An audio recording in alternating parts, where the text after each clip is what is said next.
The iron collar bit into Zara's neck as the auction block groaned beneath her weight, and she kept her gaze fixed on the horizon beyond the human settlement, refusing to give her captors the satisfaction of seeing her fear. 3 days ago, she had committed the unforgivable crime among her clan. She had shown mercy to a human child caught stealing from their winter stores, letting the boy escape instead of delivering the punishment her warband expected. The elders had deliberated for less than an hour before passing judgment. Exile would have been mercy. Instead, they stripped her of her honor, bound her in chains forged by their own smiths, and sold her to the very humans they despised. The irony tasted like ash on her tongue. "Do I hear 20 silver?" The auctioneer's voice grated against her ears, each word a fresh humiliation. Zara stood nearly 6 feet tall, her green skin marked with the traditional hunt tattoos of her people, small tusks jutting from her lower jaw. Her pointed ears twitched as she catalogued every sound, every whisper from the crowd. The humans gathered below stared up at her with a mixture of fear and disgust.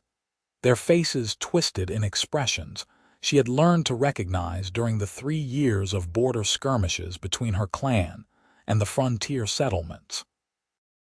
A farmer in worn leather vest and mud-stained boots raised his hand from the back of the crowd. The gesture was quiet, almost reluctant, but the auctioneer seized upon it immediately. 20 silver to the gentleman. Do I hear 25? Silence stretched across the market square. The farmer, a man perhaps in his early 30s with dark hair and a scar running along his jawline, lowered his hand and waited. Zara studied him with narrowed eyes, trying to understand what motivated a human to purchase an orc when the very sight of her kind typically sent them running for weapons. His face remained impassive, revealing nothing. 20 silver going once, going twice, sold to Garrett Brennan. The name meant nothing to Zara. She barely registered the exchange of coins, the scratch of pen on parchment, the formal transfer of ownership that reduced her to property. When rough hands shoved her down from the platform, she stumbled but caught herself, refusing to fall. The farmer named Garrett approached slowly, keeping his movements measured and visible. Smart. He understood she could break him in half despite the chains if she chose violence over survival. "Can you walk?" His voice held none of the contempt she expected. The question seemed genuine, practical. "Yes." The word came out harsher than she intended, her accent thick around the human tongue. Garrett nodded once and turned, leading her away from the market square. He made no move to grab her chains or drag her like livestock. Instead, he simply walked, assuming she would follow. The presumption sparked anger in her chest, but Zara swallowed it down. Anger had already cost her everything. She had no people, no clan, no honor.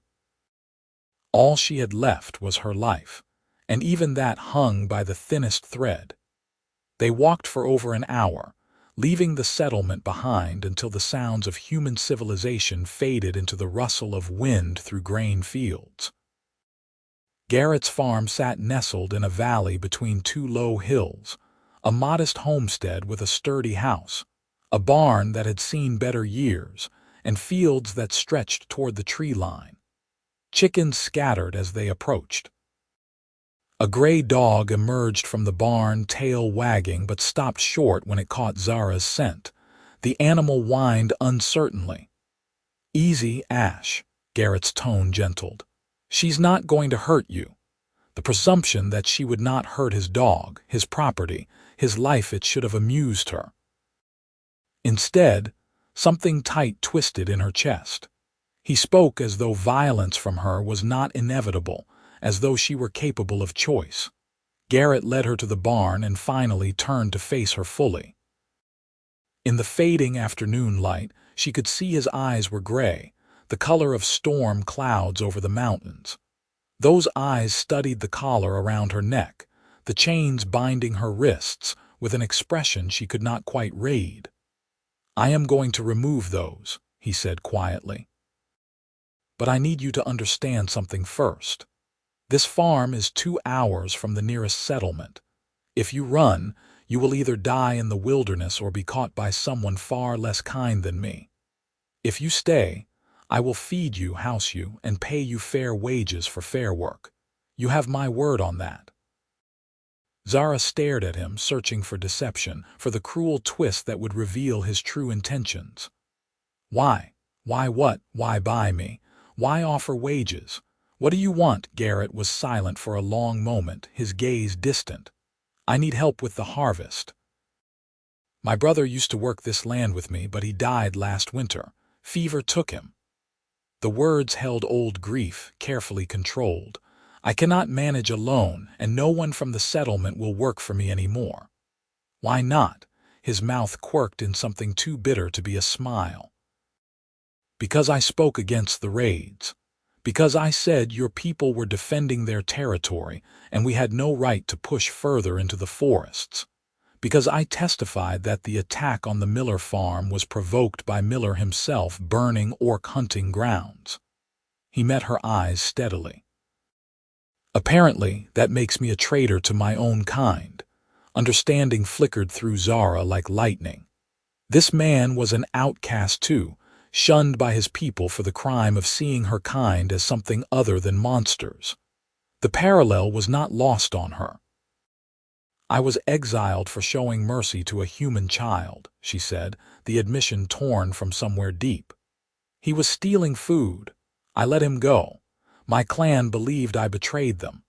Garrett's expression shifted, softening into something that might have been compassion. "Then we are both paying the price for our consciences." He reached into his vest and withdrew a small iron key. "May I?" Zara's breath caught. She nodded, not trusting her voice. He stepped close enough that she could smell the honest sweat of his labor, the earth clinging to his clothes. His hands were steady as he inserted the key into the collar's lock. The mechanism clicked open and the iron fell away. Relief flooded through her as air touched skin that had been rubbed raw. Garrett moved to her wrists next, unlocking each manacle with the same careful efficiency. The chains hit the barn floor with a hollow clatter that echoed in the quiet space. Zara rubbed her wrists, feeling the absence of weight like phantom limbs. "You are either very brave or very foolish. Probably both." Garrett gathered the chains and collar, carrying them to a workbench where he set them down with obvious distaste. "There is a room above the barn. It is clean and dry with a real bed. You are welcome to it, or you can sleep in the house if you prefer. I will not lock you in anywhere." The barn is fine. She did not want the intimacy of sharing his dwelling, not yet, perhaps not ever. "I will bring you dinner shortly. Do you eat meat?" The question surprised her. Most humans assumed orcs were savage carnivores who feasted on human flesh. "Yes, and vegetables, bread, fruit." "We eat the same as you." "Good to know." He moved toward the barn door, then paused. "My name is Garrett, as you heard. Garrett Brennan. You do not have to call me master or sir or anything like that, just Garrett. Zara." Her name felt strange on her tongue after 3 days of being referred to as it and the orc. "My name is Zara. Zara." He repeated it carefully, getting the pronunciation right on the first try. "Welcome to Brennan Farm." Then he was gone, leaving her alone in the barn with her thoughts and the gentle sounds of animals settling for the night. Zara climbed the ladder to the loft and found exactly what Garrett had promised: a clean room with a proper bed, blankets, even a small window that looked out over the fields. It was more than she had expected, more than she deserved, perhaps, if her clan's judgment held any truth. She sank onto the bed and pressed her face into her hands, finally allowing herself to feel the enormity of what had happened. Everything she had known was gone. Her mother would not speak her name. Her sister had turned her back when the chains were fitted. The warriors she had fought beside had watched in silence as she was led away. All because she had looked into the eyes of a terrified 10-year-old boy and seen someone worth saving instead of someone worth punishing. Footsteps on the ladder announced Garrett's return. He appeared with a wooden tray bearing a bowl of stew, fresh bread, cheese, and a clay cup of water. The portions were generous, the food still steaming. "I did not know what you would like, so I made extra of everything," he said, setting the tray on the small table near the window. "If you need anything, just call. I will be in the house." Garrett. His name stopped him at the ladder. "Thank you," he nodded, something complicated crossing his features. "Get some rest. We will talk about work in the morning." Zara ate slowly, savoring each bite. The stew was simple but well made, seasoned with herbs she recognized from her own homeland. When had this human farmer learned to cook with mountain sage? The question followed her into uneasy sleep, along with 100 others that had no answers yet. Morning arrived with rooster crow and golden light streaming through the window. Zara woke disoriented, reaching instinctively for weapons that were not there, before memory crashed back. Not a warrior anymore. Not even orc, really, by her clan's reckoning. Just a woman alone in a strange land, dependent on the kindness of a stranger. She descended the ladder to find Garrett already at work, mucking out stalls with methodical efficiency. He looked up at her approach and straightened, wiping sweat from his brow. "Morning. Did you sleep well?" "Well enough." The truth was she had startled awake a dozen times, certain each sound was a threat, but he did not need to know that. Good. He leaned the pitchfork against a stall door. "I thought we could start with a tour of the property, let you get your bearings. Then we can discuss what work needs doing most urgently." They spent the next 2 hours walking the farm. Garrett showed her the field's wheat, barley, and oats primarily, with a large vegetable garden near the house. The barn housed 2 dairy cows, a handful of goats and chickens that free-ranged during the day. A pig pen sat behind the barn, currently occupied by 3 enormous sows. He explained the irrigation system he had built with his brother, pointed out which fence sections needed repair, showed her the root cellar and the smoking house. "It is too much for one person," Zara observed, taking in the scope of land and labor. "Yes." Garrett did not bother denying it. "I have been barely keeping ahead of disaster. The wheat is nearly ready for harvest, which is the most urgent concern. After that, we need to lay in winter stores, repair the barn roof before the rains come, and process enough meat to last through the cold months. Your brother's death was recent." It was not a question. 4 months ago. Garrett's voice went flat. "I have been trying to do the work of 2 men and failing spectacularly." Zara studied the fields with the practiced eye of someone who understood cultivation, even if her people's methods differed from human approaches. "The wheat will be ready in a week, maybe less. We should prepare the tools and plan the harvest. He turned to look at her, something like hope flickering in his expression. "You paid for me. You own my labor at minimum." The words came out more bitter than she intended. Garrett's jaw tightened. "I paid to get you away from that auction block. I do not own you, Zara. You are free to leave whenever you want. But if you choose to stay, I would be grateful for your help and I will compensate you fairly." "Compensate me with what? I have nowhere to go." "My people will kill me on sight for my dishonor. Your people would do the same for my blood. Then stay because you need a safe place." His voice gentled. "Stay because you deserve better than dying in the wilderness or swinging from a gallows. Stay because maybe, just maybe, there is a life for you here that does not involve anyone's judgment or anyone's chains." The words hit her like physical blows, each one landing against the armor she had built around her heart. She wanted to reject them, to laugh at the impossibility of what he suggested. But standing in the morning sunlight with the smell of earth and growing things surrounding her, Zara found she could not dismiss the idea entirely. What if there was another way to live? What if mercy did not have to equal destruction? I will stay through the harvest, she said finally. After that, we will see. Relief washed over Garrett's face. That is all I ask. They fell into a routine over the following days. Zara proved to be a quick study and a tireless worker.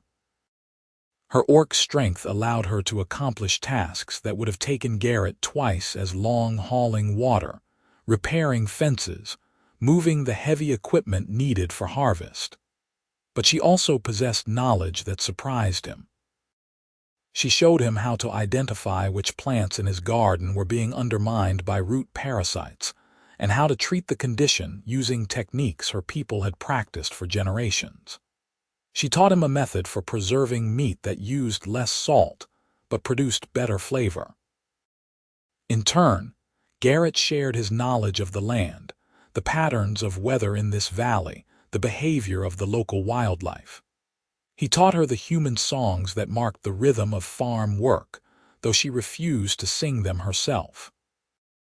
In the evenings, they ate together at the kitchen table in his house, a development that emerged gradually and without formal invitation. One night, she had simply knocked at his door with vegetables from the garden, and he had welcomed her in to help prepare dinner. It became their habit. The conversations during these meals started practical and slowly deepened. Garrett spoke of his childhood, growing up on this farm with his parents and brother. How his father had died in the border skirmishes 5 years ago, cut down by an orc warband that included, quite possibly, Zara's own clan. How his mother had passed the following winter, her heart broken by grief. How he and his brother Gabriel had tried to maintain the farm and the family legacy, until fever stole Gabriel too. "I am the last Brennan," Garrett said one evening, staring into his cup of cider. "When I die, all of this dies with me. You could marry, have children." Zara kept her voice neutral, though something uncomfortable twisted in her chest at the thought. "I could." He glanced up at her. But finding a woman willing to marry a known orc sympathizer in these parts is not exactly easy. "And I am not inclined to pretend to be something I am not just to gain a wife. Your principles have cost you greatly, so have yours." The truth of it hung between them, a shared understanding that needed no elaboration. They had both sacrificed everything for what they believed was right, and they had both paid the price in isolation and loss.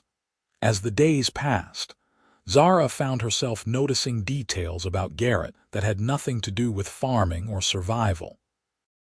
The way his hands moved with confident precision when he worked, the rare smile that transformed his serious face into something almost boyish, the kindness he showed to his animals, speaking to them with affection and respect. The way he never stared at her tusks or her green skin as though they were deformities, but simply looked her in the eyes when they spoke. She noticed, too, the nightmares that occasionally woke him. She could hear his shouts from the barn sometimes, the thrashing that suggested he was fighting invisible enemies. She learned to recognize the signs of a bad night, the shadows under his eyes, the tightness in his shoulders. On those mornings, she worked quietly beside him and did not press for conversation. One afternoon, while they were reinforcing the goat pen, Zara finally asked, "What do you dream about?" Garrett's hand stilled on the fence post he was setting. For a long moment she thought he would not answer. Then he spoke, his voice distant. "The war, the raids, things I saw, things I did. You fought against my people." "Yes." He met her eyes, unflinching. "I was a soldier before I was a farmer. I did what I was told, went where I was ordered. It took me far too long to question whether the orders were just." "Did you kill orcs?" "Yes." The single-word confession settled between them like a stone. Zara absorbed it, testing her own reaction. She should hate him for it, should feel rage or betrayal. Instead, she felt only a weary understanding. I killed humans, in battle, in raids. I told myself it was defense of our territory, protection of our people. But some of them were just farmers, just people trying to live. War makes monsters of everyone. Garrett returned to his work, driving the post deep into the earth with controlled strikes. I am done being a monster. As am I. They finished the fence in silence, but it was not an uncomfortable quiet. It was the silence of two people who had finally laid down weapons they had been carrying for far too long. The wheat ripened golden under the late summer sun, and the harvest began in earnest. Zara learned to swing a scythe with the same precision she had once wielded a battle axe. The work was brutal, sun-scorched and back-breaking, but there was a satisfaction in it that she had never found in warfare. At the end of each day, she could look back and see what they had accomplished together, rows of bundled grain standing proud against the darkening sky. The physical proof of creation rather than destruction. Garrett worked beside her from dawn until dusk, and she began to understand the full extent of his dedication. He pushed himself past reasonable limits, driven by the fear that he would fail, that the farm would be lost, that all his family had built would crumble. During a water break on the 5th day of harvest, Zara watched him sway on his feet and made a decision.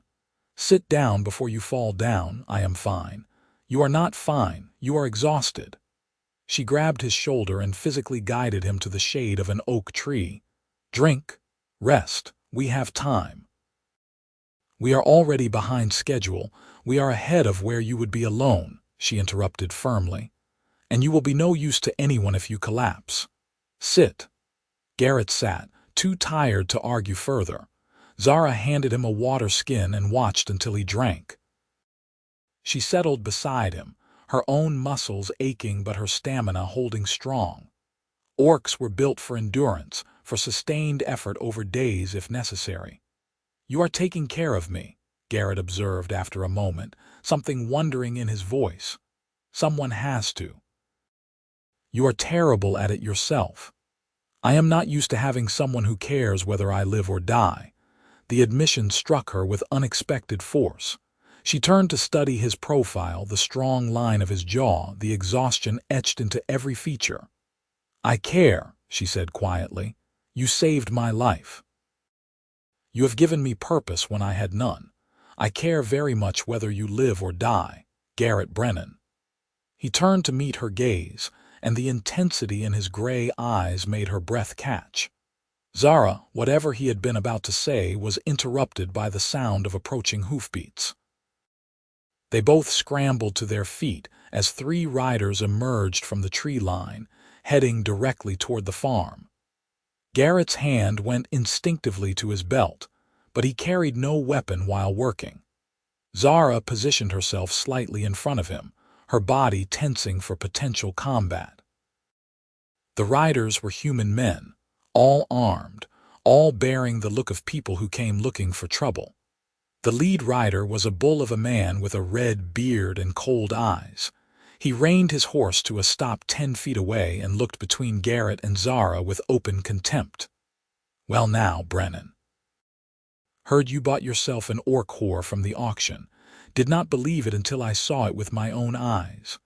Get off my land, Marcus." Garrett's voice was ice. "You are not welcome here. Public concern is all." Marcus leaned forward in his saddle, his smile nasty. "Folks in town are worried. Orc this close to the settlement, working your farm, makes people nervous, makes them wonder what exactly you are planning." "I am planning to bring in my harvest and live my life in peace, not that it is any of your concern." "See, that is where you are wrong." Marcus gestured to his companions who spread out slightly, flanking positions. "Everything that threatens the settlement is our concern, and an orc, even a collared one, is a threat. She is not collared." Garrett's hands clenched into fists. She is free and she is working for me of her own choice. Now leave before I make you leave." Marcus laughed, the sound ugly. "You and what army, traitor? You think you can take all three of us? You think your orc bitch will protect you?" Zara's vision narrowed to red edges. She started forward, ready to show this fool exactly what an orc could do, but Garrett's hand shot out and grabbed her wrist. The touch stopped her cold. "Do not," he said quietly, urgently. "This is what he wants, an excuse." She understood immediately. If she attacked, it would confirm every prejudice, justify any retaliation. Marcus and his men would kill her, possibly kill Garrett too, and claim self-defense. The trap was obvious once she saw it. "Smart girl," Marcus sneered. "Knows when she is outmatched, but here is the thing, Brennan. The Settlement Council is meeting next week to discuss the orc problem. Your problem, specifically. If I were you, I would think real hard about whether keeping her around is worth the consequences." Is that a threat? That is friendly advice. From one neighbor to another. Marcus yanked his horse's head around. "1 week, Brennan. Make the right choice." The three riders departed, leaving destruction in their wake: trampled wheat, broken fences, and a palpable threat hanging in the air. Garrett waited until they were out of sight before releasing Zara's wrist. His hand was shaking. "I am sorry," he said roughly. "I am sorry you had to endure that. I have endured worse." Zara kept her voice steady, though rage still burned in her veins. "But he was right about one thing. I am a danger to you. My presence here puts you at risk." "I do not care." "You should care. They could come back with more men. They could burn your farm, kill your animals, kill you." "I said I do not care." Garrett's shout startled them both. He took a breath, visibly controlling himself. "I am sorry, but you need to understand something. I am done bowing to bullies and bigots. I am done pretending that their hatred is justified or that their fear gives them the right to dictate how I live. If they come for you, they will have to go through me." "That is what I am afraid of," Zara whispered. They stood in the golden wheat field, the harvest only half complete, and faced the reality that had been lurking beneath the surface of their fragile peace. The world beyond the farm had not forgotten them, and it would not leave them alone. That night, Zara could not sleep. She paced the barn loft, her mind spinning through possibilities and plans. She could leave, disappear into the wilderness and take the threat with her. Garrett would be safer without her. He could hire human help, rebuild his reputation in the settlement. Live the life he deserved instead of this half-existence as an outcast. The thought of leaving made her chest ache with a ferocity that shocked her. When had this farm become home? When had this human become someone she could not imagine living without? The realization settled over her like a weight. She was falling in love with Garrett Brennan, and it was the most dangerous thing she could possibly do. A soft knock on the barn wall announced his presence. "Zara, are you awake?" "Yes." She moved to the ladder and looked down.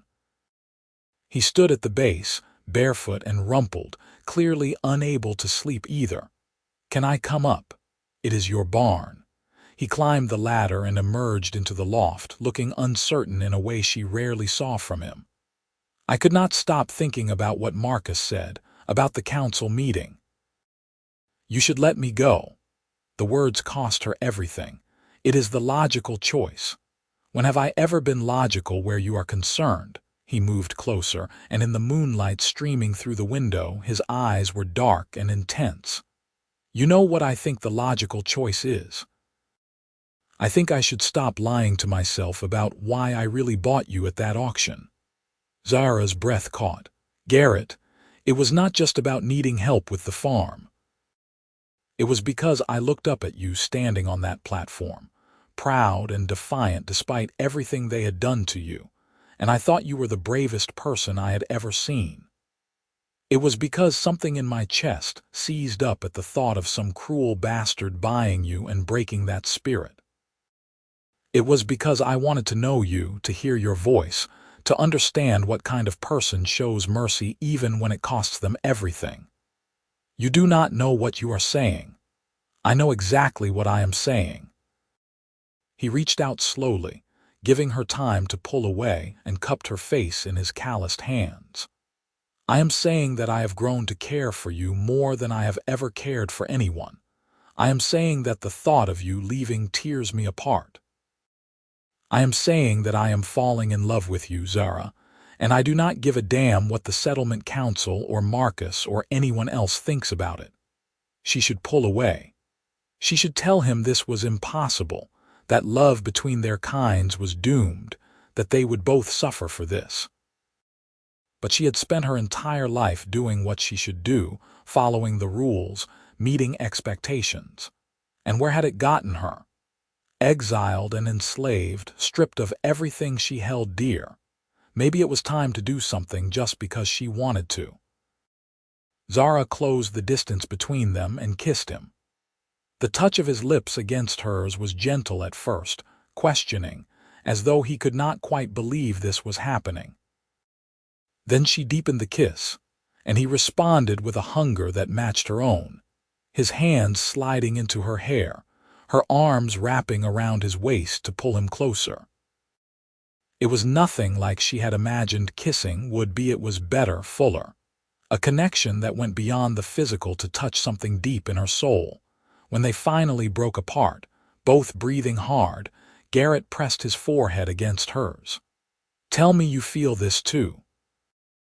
Tell me I am not alone in this madness.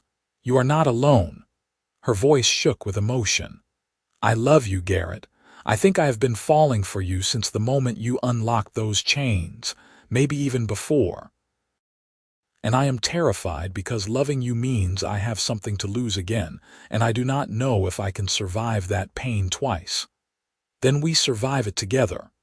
He pulled back just enough to meet her eyes. Whatever comes, we face it together. No more running, no more hiding. We make a stand right here and we fight for the life we want. They will come for us. Let them come. His smile was fierce and wild, the expression of a man who had finally found something worth fighting for. I did not survive a war just to roll over for Marcus and his cronies. We will finish the harvest, we will prepare for winter, and we will show them that we have every right to exist, to love, to build a life together. Zara wanted to believe him. She wanted to trust that love and determination would be enough. But she had seen too much cruelty, too much hatred, to have faith in easy victories. Still, as Garrett led her down from the loft and into the house, to his bed where they lay tangled together in the darkness, she allowed herself to hope. His steady heartbeat beneath her ear became a rhythm she could trust, a promise that she was not alone anymore. They made love with a tenderness that surprised her, Garrett treating her as though she were precious and breakable despite her strength. He traced the lines of her tattoos with reverent fingers, kissed the points of her ears, smiled against her tusks in a way that made her feel beautiful instead of monstrous. She learned the map of his scars, each one a story of survival, and gave them the same reverent attention. They fit together as though carved from the same stone, two broken pieces that made something whole. Afterward, wrapped in his arms with moonlight painting silver across the quilts, Zara felt peace settle over her for the first time in months. Whatever tomorrow brought, tonight she was home. The next week passed in a blur of harvest work and stolen moments of affection. They completed the wheat cutting and began the process of threshing and storing grain. Zara's efficiency and strength made the work go faster than Garrett had dared hope. Between tasks, they found excuses to touch a hand on the small of her back, fingers brushing as they passed tools, long kisses stolen in the barn when the work allowed. But the shadow of the coming council meeting hung over everything. Garrett made a trip into the settlement 3 days before the scheduled gathering, returning with supplies and a grim expression. "It is worse than I thought," he said that evening over dinner. Marcus has been spreading stories, claiming you are dangerous, that I am holding you against your will, that we are planning an attack on the settlement. He has people genuinely frightened. All the more reason for me to leave. No, Garrett's tone was final. Running will not fix this. They will just find another target for their fear. We need to confront this directly. How? I have an idea, but you are not going to like it. He reached across the table and took her hand. I want you to come to the council meeting with me. I want you to speak for yourself, to let them see that you are not a monster or a threat. I want them to hear your story. Horror washed through her. You want me to stand before your people and beg for their acceptance. I want you to stand before them and demand the respect you deserve. There is a difference. They will never listen. Some will not, he agreed, but some might. There are good people in that settlement, Zara, people who are just scared because they do not know any better. If they meet you, if they see you as a person instead of a monster, it might change things. She wanted to refuse. The idea of making herself vulnerable before a crowd of hostile humans made her skin crawl. But she looked at Garrett's face, at the hope and determination there, and could not bring herself to crush it.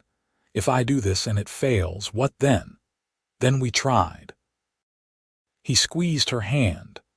And whatever happens after, we face it together.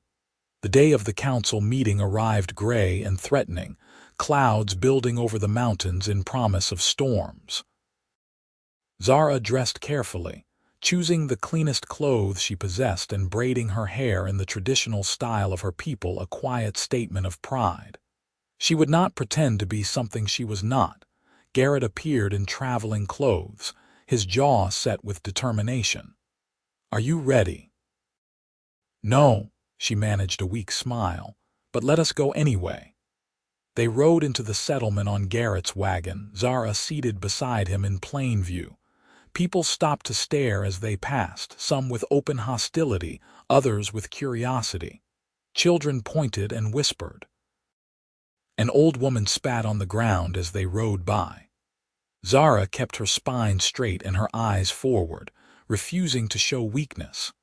The council hall was a large wooden building in the center of the settlement, its doors already open to admit the gathered crowd. It seemed the entire population had turned out for this spectacle. Garrett guided the wagon to a hitching post and helped Zara down, his hand lingering on hers for just a moment, a touch of reassurance. Inside, the hall was packed with people sitting on benches that lined both sides of a central aisle. At the far end, 5 council members sat behind a long table, their faces ranging from openly hostile to cautiously neutral. Marcus stood off to one side, arms crossed, a satisfied smirk on his face. Garrett led Zara down the aisle to stand before the council. The room erupted in mutters and exclamations at her presence.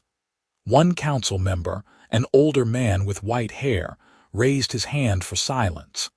Garrett Brennan, you were summoned to explain the presence of an orc on your land. We did not expect you to bring the creature here. Counselor Wright, this is Zara. She is not a creature. She is a person and she deserves to be heard. Garrett's voice carried clearly through the hall. You want to judge whether she is a threat, then let her speak for herself. We do not need to hear orc lies. Let her speak. The shout came from an unexpected source, a middle-aged woman near the front. If we are going to condemn her, the least we can do is hear what she has to say. Murmurs of agreement rippled through the crowd. Counselor Wright frowned but nodded. Very well, the orc may speak. Zara stepped forward, her heart hammering against her ribs. Every instinct screamed at her to fight or flee, but she forced herself to stand still and meet the eyes of her judges. My name is Zara. I was a warrior of the Ironwood clan, born in the mountains to the north. 3 months ago, I found a human child stealing from our winter stores. He was starving, terrified, alone. By the laws of my people, I should have killed him or brought him to the elders for punishment. Instead, I gave him food and sent him home. Her voice did not shake, though her hands trembled. My clan declared me a traitor for this mercy. They stripped me of my honor, bound me in chains, and sold me to the highest bidder. Garrett Brennan bought my freedom and gave me a choice to leave or to stay and work for fair wages. I chose to stay. Because you are planning to spy on us, Marcus interjected. Gathering information for your clan to attack, my clan would kill me on sight, Zara said flatly. I have no people. No home, no loyalty except to the man who showed me kindness when the rest of the world showed me cruelty. You are a warrior, a killer. This came from another council member, a sharp-faced woman. How many humans have you killed in the border wars? The question hit like a blade. Zara could have lied, could have minimized her actions. Instead, she chose truth.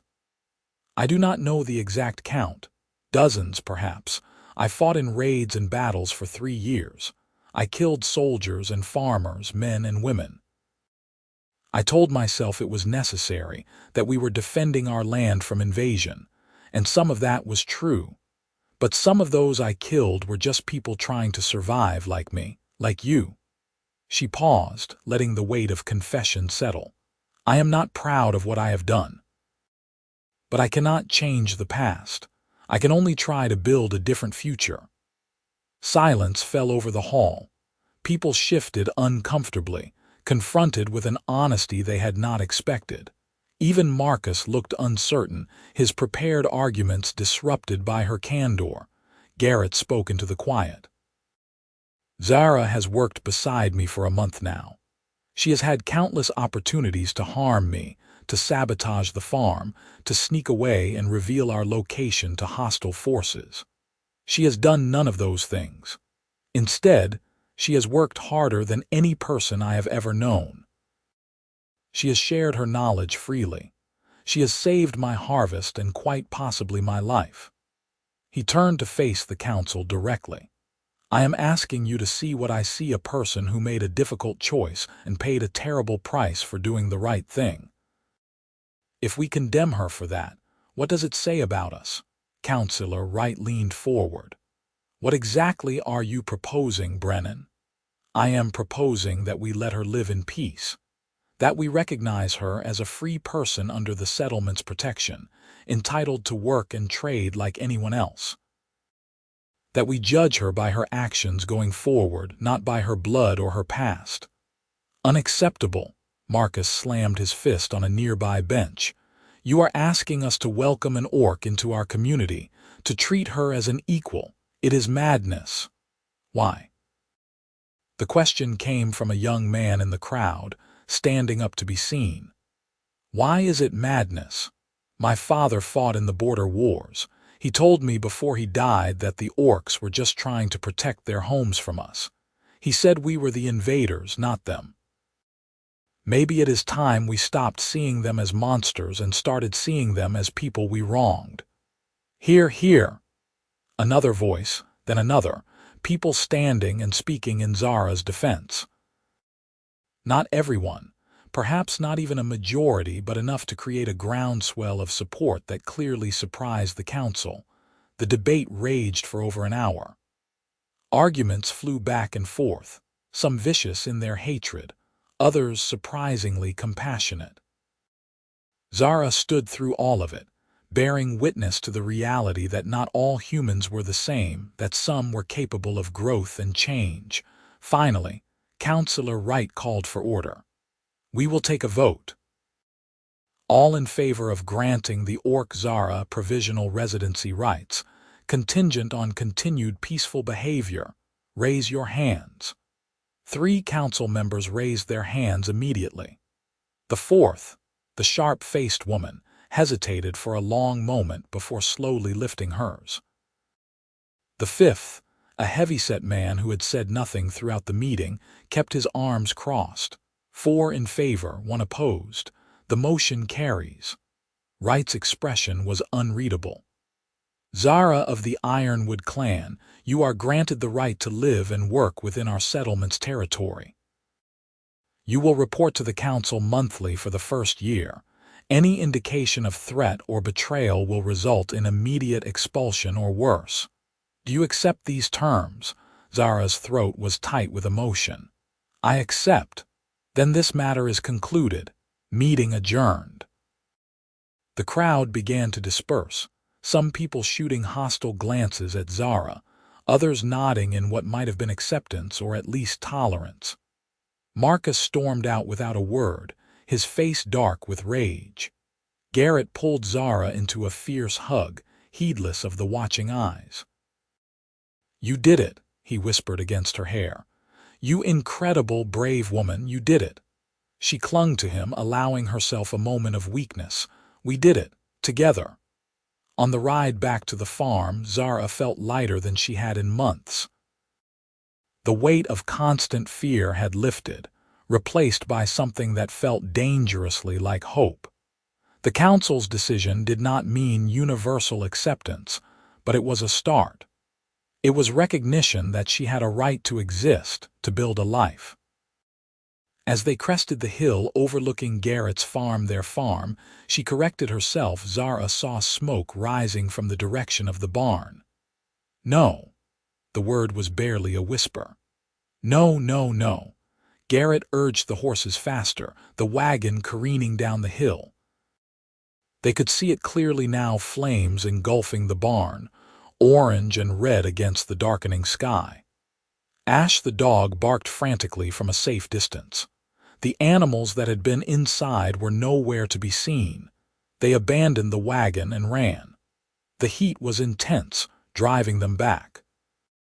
Garrett tried to rush forward anyway, but Zara grabbed him and held tight. You cannot go in there. It is too far gone. The animals are probably already dead. Getting yourself killed will not save them. She kept her voice firm even as tears streamed down her face.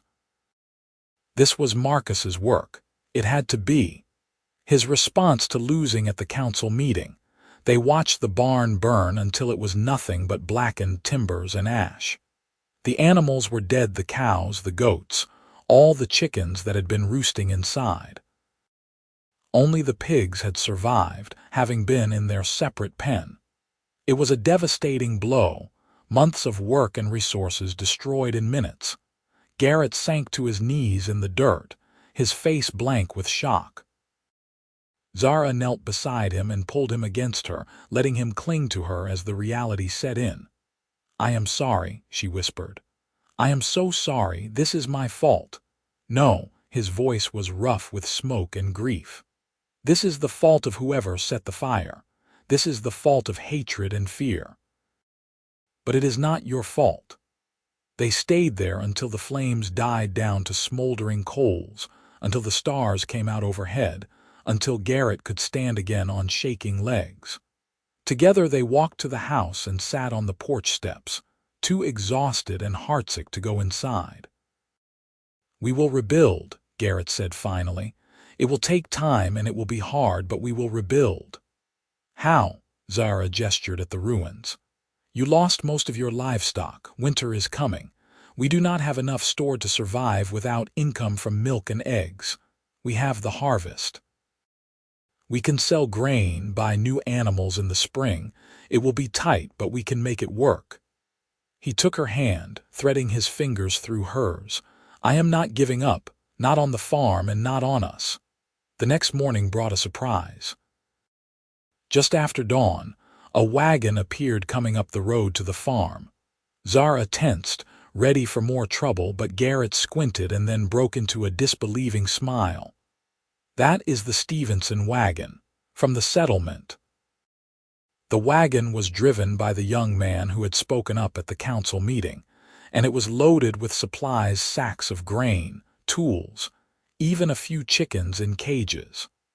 Behind it came another wagon, and another, until a small convoy had assembled in Garrett's yard. The young man jumped down and extended his hand to Garrett. Name is Grant Stevenson. Some of us felt bad about what happened, figured you could use some help getting back on your feet. Garrett shook his hand, clearly overwhelmed. "I do not know what to say. Do not say anything. Just let us help." Grant glanced at Zara and offered her a respectful nod. "Miss Zara, good to see you again." Over the next several hours, the people from the settlement helped clear the barn ruins and begin construction on a new structure. They brought food for a communal lunch, shared tools and expertise, and treated Zara with cautious but genuine respect. Not everyone from the settlement had come Marcus, and his supporters were notably absent, but enough had shown up to make a real difference. By nightfall, the foundation for a new barn was laid and supplies were stored safely in the house and root cellar. The volunteers departed with handshakes and promises to return and help finish the construction. Garrett and Zara stood together watching them go, overwhelmed by the unexpected kindness. "People can surprise you," Garrett said quietly. "Even when you think you know the worst of them, they can surprise you." "Your people are not all bad," Zara agreed, "and mine were not all good. Perhaps that is the lesson in all of this, that we are all just people, trying to do our best with what we have." That night, they made love in Garrett's bed with a desperation born of nearly losing everything. Afterward, lying in the darkness, Garrett spoke the words that had been building in his heart for weeks. "Marry me." Zara went very still. "What? Marry me?" He rolled to face her, his expression serious in the moonlight. "I know it is fast, I know it is complicated, but I love you, Zara. I want to build a life with you, not just for this season, but for all the seasons to come. I want you to be my wife, my partner, my family. Will you marry me?" 1,000 objections rose in her mind. They barely knew each other. Their people were enemies. Marriage between an orc and a human was probably illegal, certainly taboo. It would make targets of them both forever. But beneath all the logical reasons to say no, one truth rang clear and bright: she loved him. She loved this man who had freed her from chains, who had defended her before his people, who had chosen her over safety and acceptance. She loved the life they were building together, the possibility of peace and purpose and home. "Yes," she whispered. "Yes, I will marry you." Garrett's smile was brilliant, transforming his entire face. He kissed her deeply, pouring all his joy and relief into the contact. When they finally broke apart, he was laughing, and she found herself laughing too, giddy with the enormity of what they had just decided. "We should probably figure out how to actually make this legal," Garrett said practically. "Is there a law against it? I honestly have no idea. But if there is, we will find a way around it, or through it, or we will just declare ourselves married and dare anyone to challenge us. You have become very rebellious since I met you. You are a terrible influence on me."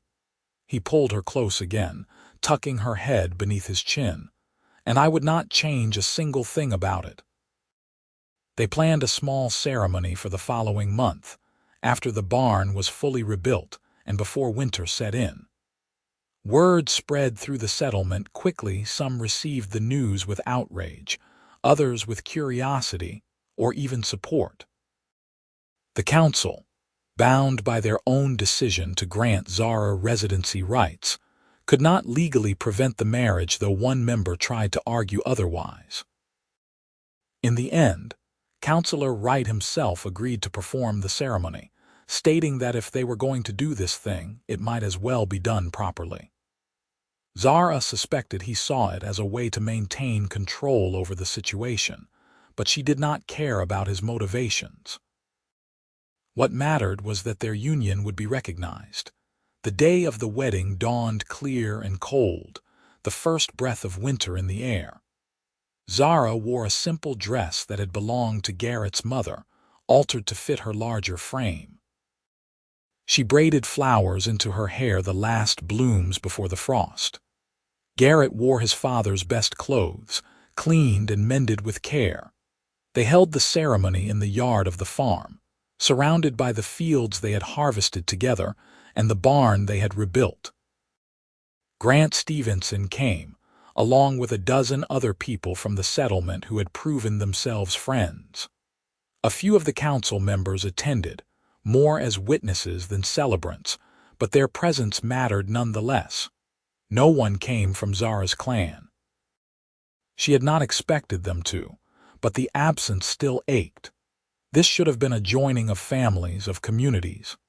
Instead, it was a statement of defiance, a declaration that love could exist outside the boundaries that others tried to impose. Counselor Wright spoke the traditional words of human marriage, binding them together before witnesses and whatever gods cared to listen. When it came time for vows, Garrett took both of Zara's hands in his and spoke from the heart. "Zara, you came into my life when I had lost hope.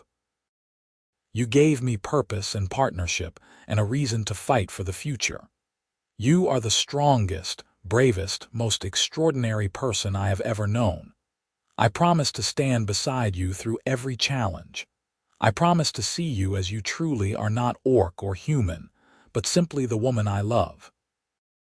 I promise to build a home with you, a life with you, a future with you. Today and every day I choose you." Tears streamed down Zara's face as she spoke her own vows. "Garrett, you showed me mercy when my own people would not.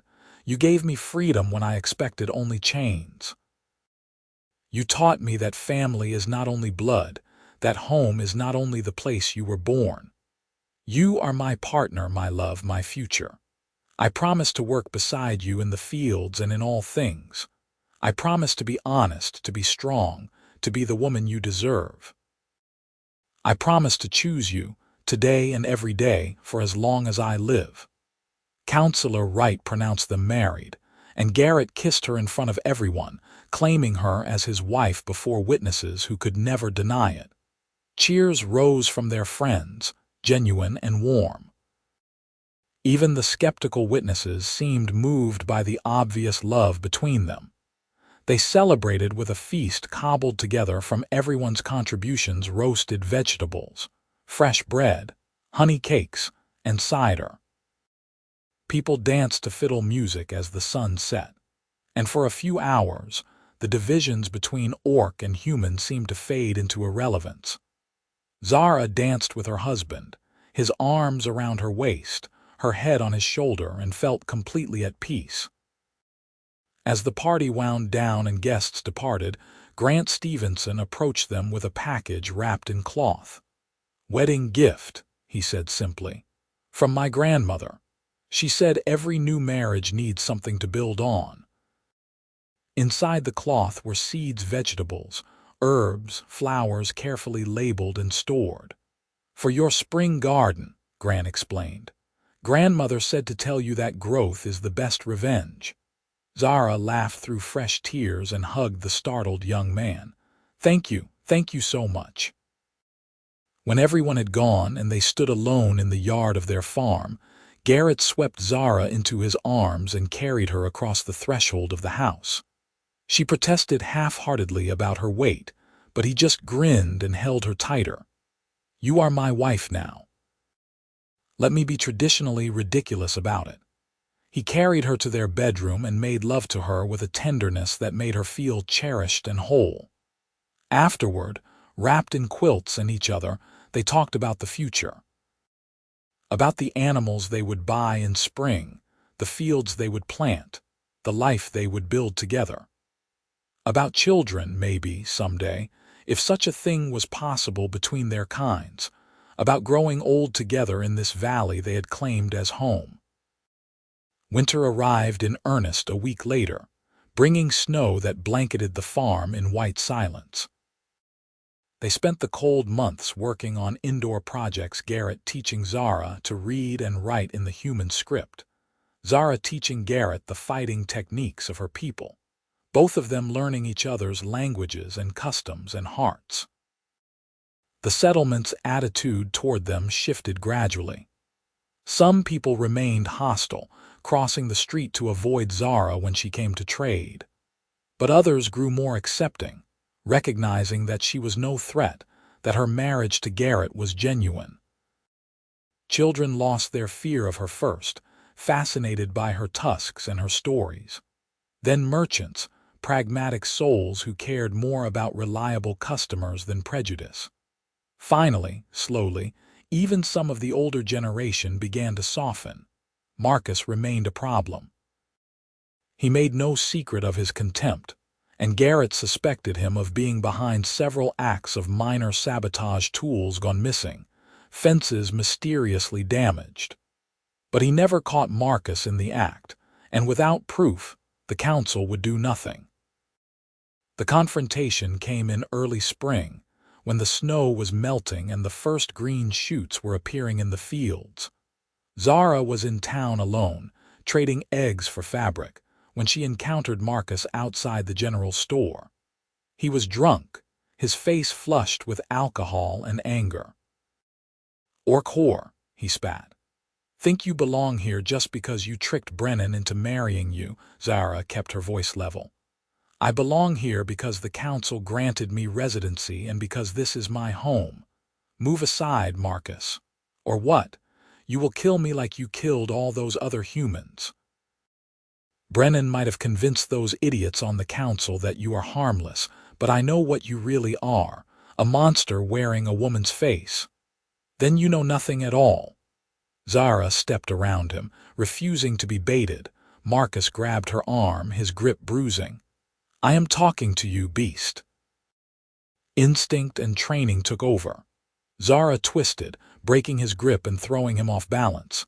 He stumbled backward and landed hard on his backside in the muddy street. For a moment, fury blazed in his eyes and she thought he would attack her properly. Her body tensed, ready to defend herself. But Grant Stevenson and two other men emerged from the store, drawn by the commotion. "Problem here?" Grant asked mildly, though his hand rested on the knife at his belt. Marcus looked between the three men and Zara, clearly calculating his odds. "No problem. Just having a conversation with the orc. Looked more like harassment to me." Grant extended a hand to help Zara up. "You all right, Miss Zara?" "I am fine. Thank you, Grant." She accepted his hand and stood brushing mud from her skirt. Marcus picked himself up and stalked away, muttering curses. Grant watched him go with narrowed eyes. He is going to be trouble eventually. Man like that does not let go of a grudge. "I know." Zara sighed. "But what can we do? He has not actually done anything provable, not yet, but keep your eyes open, and tell Garrett what happened." That night, Zara recounted the encounter to her husband. Garrett's jaw tightened with each word, his hands clenching into fists. "I will talk to the council. Marcus cannot be allowed to harass you. It will only make things worse.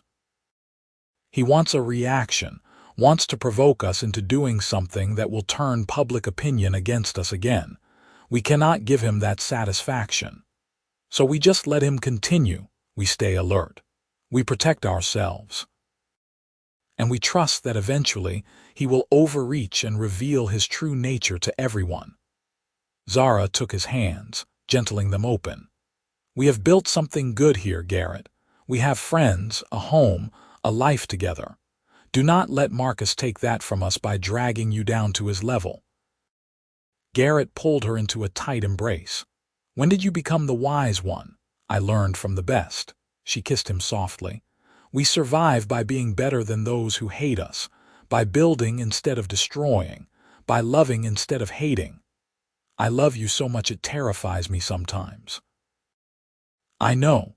I feel the same way." They held each other in the warmth of their home, drawing strength from the bond they had forged. Outside, the wind howled and the last snows of winter fell, but inside they were safe and warm and together. Spring brought new life to the farm. Zara planted the seeds Grant's grandmother had given them, her hands in the earth, coaxing growth from the soil. Garrett purchased new chickens and 2 young cows, rebuilding their livestock. They worked together from dawn to dusk, falling into bed exhausted but satisfied each night. One evening in late spring, Zara realized her monthly bleeding had not come. She waited another week to be certain, then another, before allowing herself to believe. When she finally told Garrett, his reaction was pure joy, swinging her around in a circle, laughing and crying at the same time. "A child! We are going to have a child! If it is possible," Zara cautioned, though she could not suppress her own smile. "No one knows if humans and orcs can have children together. You are pregnant. That seems like pretty good evidence that it is possible." He placed a hand on her still flat stomach with reverence. "Our child. Half you, half me, completely ours." The pregnancy progressed normally, though Zara's orc constitution made her less prone to the sickness that often plagued human women in the early months. By midsummer, her belly was obviously rounded and the baby's movements were strong enough that Garrett could feel them. News of the pregnancy spread through the settlement, sparking fresh controversy. Some called it an abomination. Others were simply curious. A few women who had their own children reached out to Zara, offering advice and friendship. She accepted it gratefully, knowing she would need all the support she could get when the time came. The baby arrived on a crisp autumn evening, after a labor that was mercifully short by human standards. Zara's orc strength saw her through the pain, and when the midwife, one of the kind women from the settlement, placed the infant in her arms, every moment of suffering became worthwhile. The baby was a girl, perfect and healthy, with her mother's green-tinted skin and her father's gray eyes.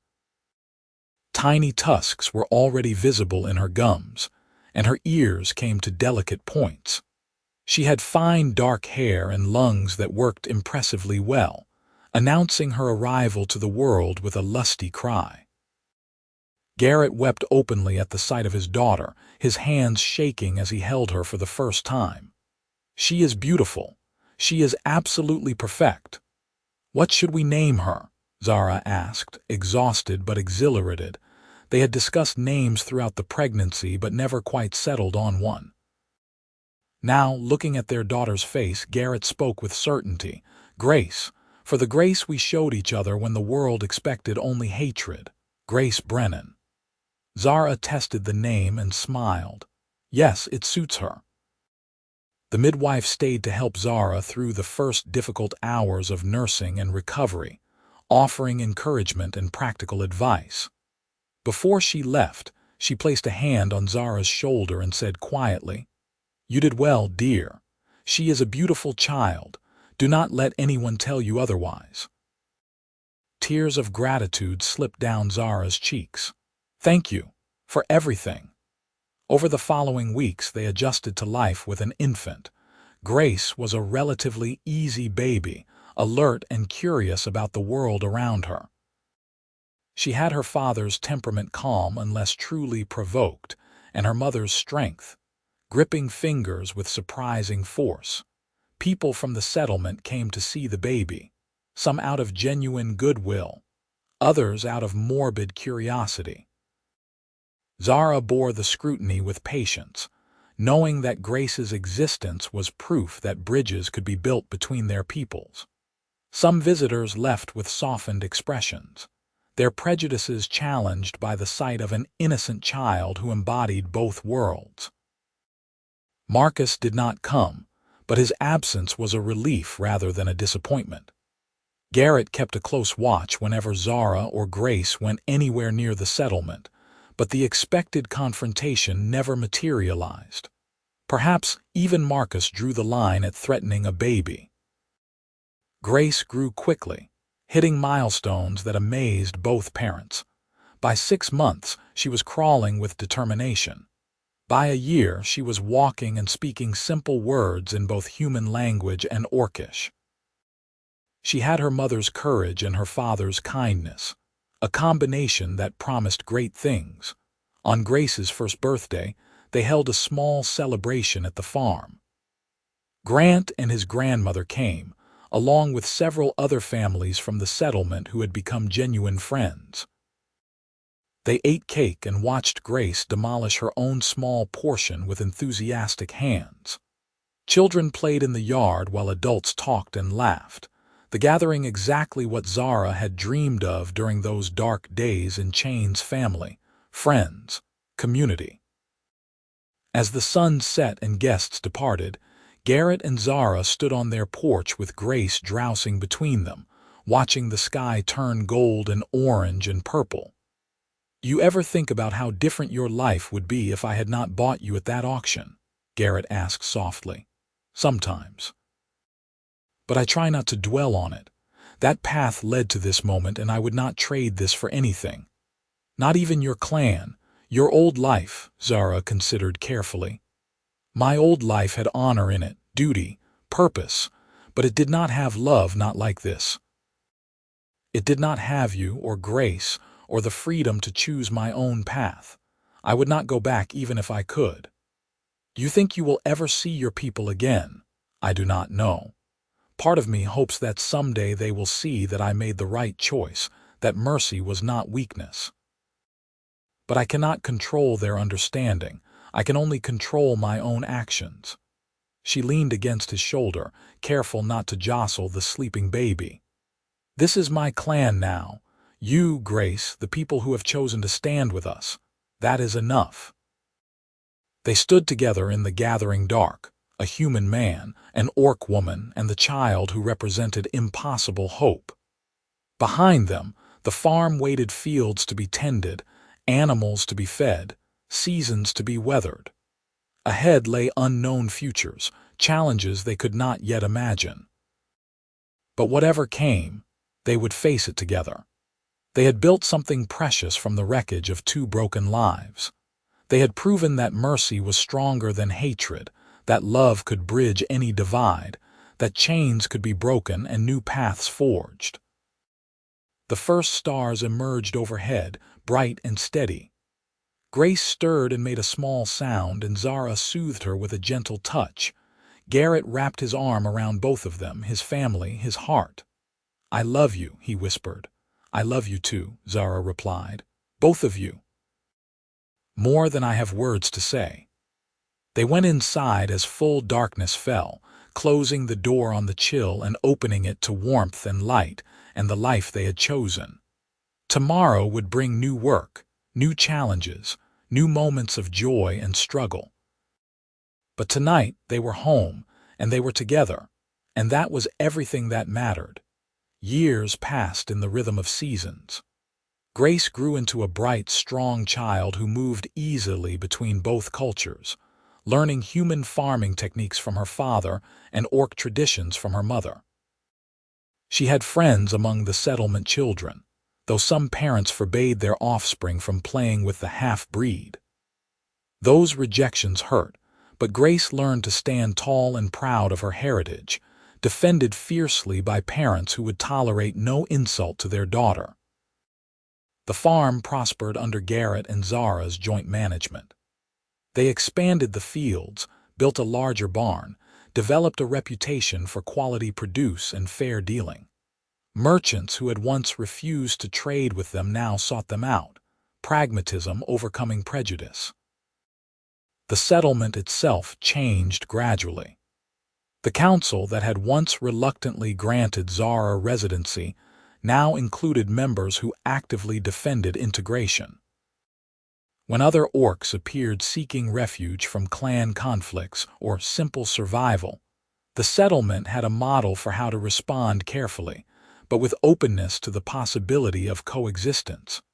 Marcus remained a thorn, aging into bitterness rather than wisdom. But his influence waned as younger generations grew up knowing Zara as a neighbor rather than a monster. Eventually, he became more pathetic than dangerous, a relic of old hatreds that the world was slowly outgrowing. On Grace's 10th birthday, something extraordinary happened. A messenger arrived at the farm bearing a letter sealed with the mark of the Ironwood clan. Zara's hands shook as she broke the seal and read the contents, written in the flowing script of her people. The letter was from her sister, the first contact in over a decade. It spoke of changes within the clan, a new generation of leaders who questioned the old ways. It asked, tentatively, whether Zara might consider allowing them to meet Grace to acknowledge their blood connection. It stopped short of apologizing for the exile, but the request itself represented a seismic shift in attitude. Zara showed the letter to Garrett, unable to voice her confused emotions. He read it carefully, then looked up at her with understanding. "What do you want to do?" "I do not know. Part of me wants to refuse, to make them feel the rejection I felt. But part of me wants Grace to know her Orc heritage fully, to have connection to that side of her family. Then we let Grace help decide." Garrett called their daughter over and explained the situation in terms she could understand. "Your mother's clan wants to meet you, but this is your choice as much as hers. What do you think?" Grace, wise beyond her years, looked between her parents thoughtfully. "Will they be mean to Mama?" "I do not know, sweetheart," Zara admitted. "They might be. They were very cruel to me when I was young." "Then why should we let them meet me if they were mean to you?" "Because people can change. Because holding grudges hurts us more than them. Because you deserve to know all of who you are." Zara knelt to be at eye level with her daughter. "But I will not force you. If you do not want to meet them, we will send them away." Grace considered this gravely. "Can Papa come too?" "Absolutely," Garrett said firmly.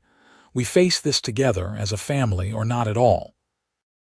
In the end, they agreed to a meeting on neutral ground, a meadow halfway between the farm and the mountain territories, claimed by the Ironwood clan. The day arrived bright and clear, and they traveled together, the three of them plus Grant Stevenson and two other friends from the settlement who insisted on coming as support. Zara's sister arrived with a small delegation, 3 other orcs, all warriors by their bearing. The two groups faced each other across the meadow, tension thick enough to cut. Then Grace, fearless child that she was, walked forward until she stood between them. "I am Grace Brennan," she announced clearly. "Daughter of Zara and Garrett. I am half human and half orc, and I am proud of both.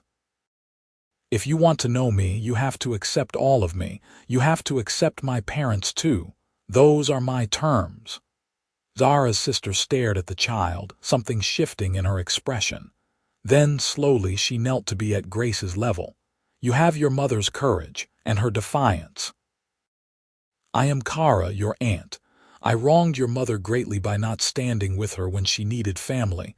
I cannot undo that, but I am here now if she will permit it." Zara stepped forward, her heart hammering. "You turned your back on me when they put me in chains. I know. I was a coward. I valued clan approval over my own sister." Kara's voice broke. "I have regretted it every day since. When I heard you had not only survived but thrived, that you had built a life and a family, I was ashamed of my weakness. You were always the strong one. I survived because I had help. Because a good man saw past species to the person underneath. Because I learned that family is not only blood." Zara glanced back at Garrett, who nodded encouragingly. "But blood matters too, and Grace deserves to know her heritage."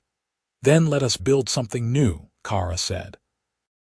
"Not the old clan that cast you out, but a connection based on truth and respect. Let us be family again if you can forgive me." Zara looked at her sister, seeing the genuine remorse there, the hope. Forgiveness was not easy. The wounds went deep. But she had learned from Garrett that Grace, the act of offering unearned kindness, had the power to transform lives. "We can try," she said finally. "For Grace's sake, and for the sake of the sisters we used to be. But trust is earned, Kara. It will take time." "I understand. And I will earn it, I swear." The meeting lasted several hours. Grace asked 1,000 questions about orc culture, traditions, history. Kara and the other clan members shared stories, taught her simple phrases in the orcish tongue that Zara had been teaching her since birth. Garrett remained watchful but civil, willing to give these orcs a chance for his daughter's sake. As the sun began to set and they prepared to part ways, Kara approached Zara one more time. "The elders who exiled you are mostly gone now. A new generation leads the Ironwood clan, and they see the world differently. There is talk of making peace with the human settlements, of finding ways to coexist rather than fight endlessly. Inspired by my exile," Zara's tone was dry, "inspired by your success. You proved that orcs and humans can build lives together, that mercy can be strength. You changed everything, sister, even if you do not see it yet." Zara did not know how to respond to that. The idea that her greatest shame had become a catalyst for broader change was too large to process in a moment. They parted with tentative promises to meet again, to build slowly towards something that might resemble family. On the ride back to the farm, Grace chattered excitedly about everything she had learned, already planning what questions to ask at the next meeting. That night, after Grace was asleep, Zara and Garrett sat together in the quiet of their home. "I never thought I would see my sister again," Zara said softly. "Never thought she would seek forgiveness, or that I would be capable of offering it. You are capable of extraordinary things." Garrett pulled her close. "You always have been. We built something impossible, did we not? A family that should not exist, a life that defied every expectation. We built something real, something worth fighting for." He kissed her temple gently. "And we are not done yet. There is still so much ahead of us. Good. I am not ready to be done living this impossible life with you." They sat together in the firelight, comfortable in the silence that comes from deep knowing. Outside, the farm slept under a blanket of stars, the fields they had planted, the animals they had raised, the home they had built from nothing but determination and love. Grace would grow up strong and proud, a bridge between worlds. She would face challenges they could not yet imagine, but she would face them with the tools they had given her: courage, compassion, the ability to see past differences to the person underneath. And someday, perhaps, the world itself would change enough that children like Grace would not be oddities but simply children. Someday, the divisions between orc and human might fade into history, replaced by a future where love was more powerful than hate, where mercy was understood as strength. But that was tomorrow's dream. Tonight, Zara had everything she needed: a husband who saw her as she truly was and loved her for it, a daughter who embodied hope, a home built on land that had soaked up their sweat and tears and laughter. She had been sold as punishment for mercy, chained and broken and cast out. But those chains had led her to Garrett, who had seen someone worth saving and offered freedom without conditions. Together, they had built a life that proved love was stronger than any chains, any prejudice, any hatred the world could muster. That was their story. That was their triumph. And it was only the beginning of what they would build together in all the years to come, season after season, harvest after harvest. Love compounding on love until the foundation was unshakable. Zara rested her head on Garrett's shoulder and listened to the steady beat of his heart. "Thank you," she whispered. "For what? For breaking my chains, for giving me a life worth living, for loving me when I thought I was unlovable. Thank you for letting me."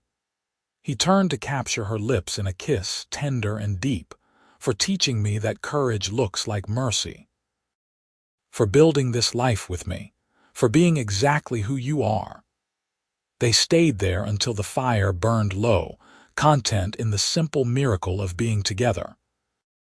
Then they climbed the stairs to their room, to the bed where they had shared countless nights, where Grace had been conceived, where they had whispered dreams and made promises. Tomorrow would bring work and challenges and the endless demands of farm life. But it would also bring Grace's laughter, the satisfaction of growth and harvest, the steady accumulation of ordinary moments that add up to an extraordinary life. Zara fell asleep wrapped in Garrett's arms, safe and loved and home. The woman who had stood on the auction block in chains was gone, replaced by someone stronger, someone who had learned that breaking could also be becoming. She was wife, mother, farmer, friend. She was orc and she was human loved and she was herself, fully and completely. And that was everything. The story of how her own people sold her as punishment for mercy, and how the farmer who bought her broke her chains was not a tragedy. It was a love story, a story of redemption, a story that proved the best things in life often come from the most unexpected places. Their life continued, year after year, building on the foundation they had laid together. They faced droughts and good harvests, illness and health, conflict and peace. They raised Grace to be strong and kind, watching her grow into a young woman who moved between cultures with confidence, respected by both orcs and humans for her wisdom and fairness. More families of mixed heritage appeared in the settlement and surrounding areas, inspired by the example Zara and Garrett had set. What had once been shocking became merely unusual and eventually not remarkable at all. The world changed slowly, but it changed. Zara's reconciliation with the Ironwood clan deepened over time. She never fully rejoined them. Her home was with Garrett, always, but she became a liaison of sorts, helping negotiate peace between the clans and the human settlements. The mercy she had shown a frightened child became the foundation for broader understanding. Just as Kara had predicted, Garrett's reputation transformed from traitor to visionary. The settlement that had once shunned him began to see him as ahead of his time, a man who had understood what others took years to learn. He served on the council eventually, using his position to continue building bridges. But the heart of their story remained simple and constant: two people who had found each other across impossible divides and chosen love over hate, hope over despair, building over destruction. Everything else flowed from that central truth. When they were old and their hair had turned to silver and steel gray respectively, when Grace was grown with a family of her own, they would sit on the porch of their farm and watch the sunset together just as they had on countless nights before. And Zara would think back to that day on the auction block, to the moment Garrett had paid 20 silver pieces for her freedom, and she would marvel at how that single act of compassion had changed everything. "You ever regret it?" she would ask him. "Buying me, all the trouble it brought?" And Garrett would smile, the same smile that had captured her heart decades before, and say, "Not for a single moment. You were the best investment I ever made." She would laugh and call him ridiculous and kiss him the way she had been kissing him for a lifetime. And they would stay there together, watching the light fade over the land they had built into home, knowing they had created something that would outlast them both. Love, family, hope, peace. These were the things they had forged from chains and exile and impossible circumstances. These were their legacy, more valuable than any amount of silver, stronger than any prejudice. And when their story was told in years to come, and it would be told, passed down through generations as an example of what was possible when courage met compassion, people would remember not the pain of the beginning, but the triumph of the life they built together. Her own people sold her as punishment for mercy. The farmer who bought her broke her chains, and together they broke the chains that bound everyone, proving that love was always, always stronger than hate. That was their truth. That was their victory. That was their happily ever after, earned through hardship and held tight through every challenge. And it was enough. More than enough. It was everything.